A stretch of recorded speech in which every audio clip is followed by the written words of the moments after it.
What's up, interlopers, and welcome back to No Man's Sky. We have a brand new development update on our hands for today, and along with it, it also brings a new feedback survey that I'll urge you to go ahead and check out. I've already completed this, and from the looks of it, Hello Games might be planning for a big update in the near future, as some of these options you can pick in the survey itself refer to stuff like more customization, planetary diversity, and much more. I'll cover this towards the end of this video, as it definitely deserves its own separate section. In the meantime, I'll briefly start with the new changes and fixes brought with this new update. So we have a new weekly event going on, and finally we also have some brand new Quicksilver items.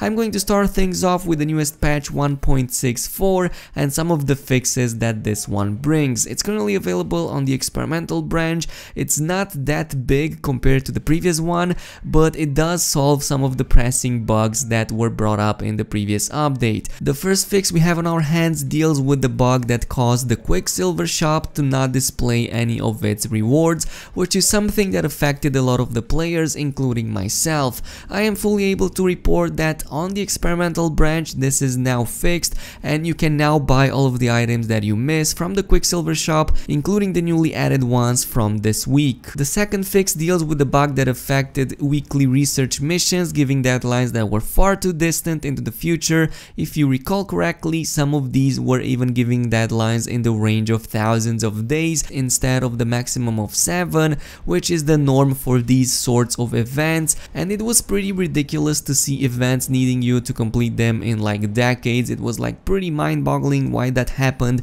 but now it's pretty much fixed. The bug that caused players to get trapped when exiting certain types of ships got another fix, it seems, though this one kinda gets updated every now and then with every new patch, and it's probably an ongoing issue still, though I haven't seen it happening in my playthrough ever since patch 1.62, so I'm just putting it out there.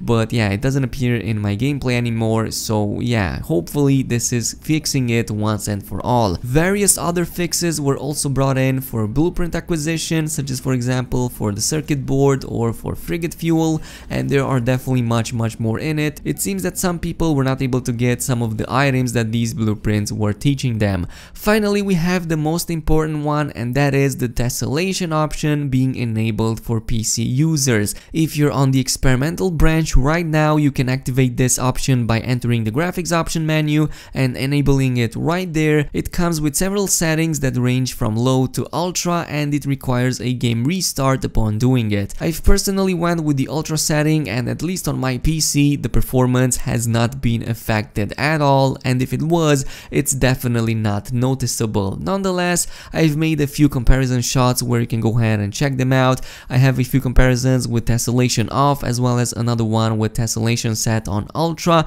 I didn't test any of the other settings, but I would assume it would be just, you know, the same thing except more reduced. I will say that the difference between these shots is definitely huge. Having Tessellation on definitely makes a lot of difference. I mean, the terrain looks so much better. The cracks in the ground now appear to be more pronounced. Definitely they appear to be 3D this time around, and it makes terrain to look so much more realistic. In comparison, the regular terrain with no tessellation, while it still brings the illusion of cracks and deformation, it looks way more flat compared to how it is with tessellation enabled, so there is definitely a difference you will notice once you activate this option. For the most part, this is a change that you won't notice on the ground unless you're moving on foot. So if you're using like a ship, even if you get close to it, you won't see all of these details, but if you're going on foot, and even when you're using an exocraft, you will definitely see these appearing. And yeah, this is what I'm able to report. The terrain itself is so flat when you compare it with Tessellation on, and it's honestly something that I thought didn't happen.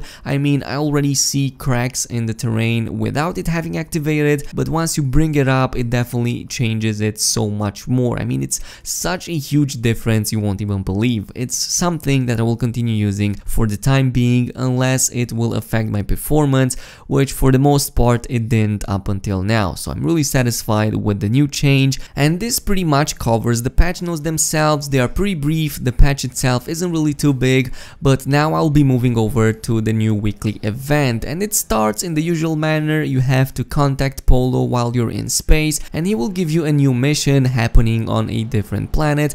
Of course, in the usual manner, you will receive a new bunch of portal coordinates, which you will have to input at the portal it specifies you to go to. And once you reach on the other side, you will have a certain mission that you need to complete, and it requires you to find a crashed ship. You will see the distress signal somewhere in the distance, but you will need a exocraft in order to complete this. You can't do it with your ship, you can't do it by foot. You will definitely need an exocraft geobay at hand in order to summon your exocraft and reach the ship itself. The reason I'm saying this is because if you're using a ship, you will instantly get 5 stars on your back, and it's going to be really hard to like destroy all of the enemies. It's going to be a pain in the butt. You also won't be able to advance the story. So yeah, make sure to have all of the materials at hand so you can build a geobay on the other side. Once you have reached the crashed ship, just interact with the distress beacon and it will give you a log that pretty much signifies the end of your mission. Once that is done, you can go into space and you can contact Polo and have the anomaly being summoned to you. You will receive 2000 Quicksilver and you can go ahead and buy some of the new items that are available at the Quicksilver shop menu. But in the typical fashion, you can also do bonus objectives over here, and you can do so by finding other distress signals. I've tested this one in-game, by the way, and it only works with crashed ships, and this is indicated with the signal booster when picking up the distress option, and you will need navigation data for that, so make sure to have some at hand. You can buy some at trading posts, find them at space stations and so on. I already had a bunch of them, so I went on and discovered 3 distress signals, and there are 3 available. We have the observatory, we have the building, and finally we have the distress signal, which is the only one that counted towards the optional thing. So yeah, I think the other 2 don't work. It only works when you choose the distress signal, and you need to go to a crashed ship in order to do this, and it gives you like 600 Quicksilver per 1 crashed ship found. So if you find like a bunch of these, you will definitely rank a lot of Quicksilver in your pockets. And this is pretty much it with the weekly event, and it's time to move to the Quicksilver items. And there are a couple of items that are really worth it here. Nothing customization related, unfortunately, for this week. I think this is the 3rd week when we don't get any customization for our characters, but hopefully this signifies that something big will happen later on. Nonetheless, I'll cover briefly these items. First, we have the Alpha Vector ship statue, and it comes in 3 sizes, one for bronze, one for silver, and one for gold. This is the same one that appears on the original physical cover of No Man's Sky. It's also the one that you see in all of the cover art, as well as in-game if you pre-ordered this prior to August of 2016. I also have this one as a pre-order bonus, but I kind of ditched it very early on into the game because it wasn't really that useful. It was just like a C or a B class that quickly gets replaced. Nonetheless, now you can have it as a statue if you're nostalgic for this kind of stuff, and you can see it right now on the screen. It's pretty sizable, it's pretty big, and it's definitely close to the already existing statues that have been brought up in the previous week's events. Other than that, we have a bunch of decorations that you can set on tables. We have the spherical hologram that you can activate, but once you press it, it makes the sphere bigger and it makes a lot of sounds. It's pretty nice if you want to add a little bit more interactivity to your base. We also have an expanding holographic cube, and this behaves similarly. Upon activating it, pressing the E button, it also like jumps in the air and just expands and rotates a little bit, if I'm not mistaken. Pretty cool stuff. And yeah, it's nice adding all of these together and putting them on your base. I really love more things moving in my base, honestly, and it goes really nicely with the robot that we got like a couple of weeks back. And finally, we have a brand new gesture,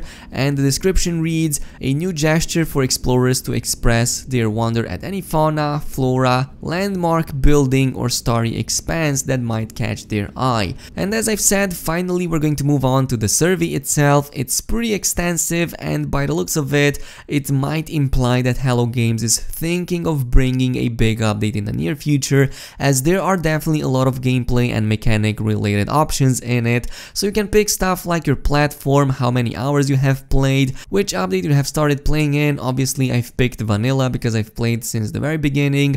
I'm also playing on normal, by the way. Usually I don't really pick any of the other difficulty options, and there are more options in there referring to what's your current objective in the game, what have you played so far, but the one that I'm most interested in is number 8, which deals with what feature you would like to see most in the game. Obviously, there are a lot of good picks in here, like a couple of them refer to enhanced underwater exploration, which is something that I definitely want. There's stuff like larger multiplayer lobbies, replacing orbs with full character models, but the one option that I think we can all agree on is the one referring to stranger and more varied planets, and I felt that next kinda had the step back in regards to planetary variety, which is why I picked this one. Of course, you can go ahead and pick whichever you want. There are definitely a lot of good options here, but this is the one that I went with, and I'm seeing a lot of other players also picking this one. And this kind of covers today's video. There are definitely a lot of good things being planned for No Man's Sky. I'm really curious and I'm really hopeful for the future to see what other types of updates Hello Games will bring in this game. But in the meantime, if you enjoyed this video, a like and a subscribe would be super appreciated. Also, don't forget about the notification button, and I'll see you guys in the next one.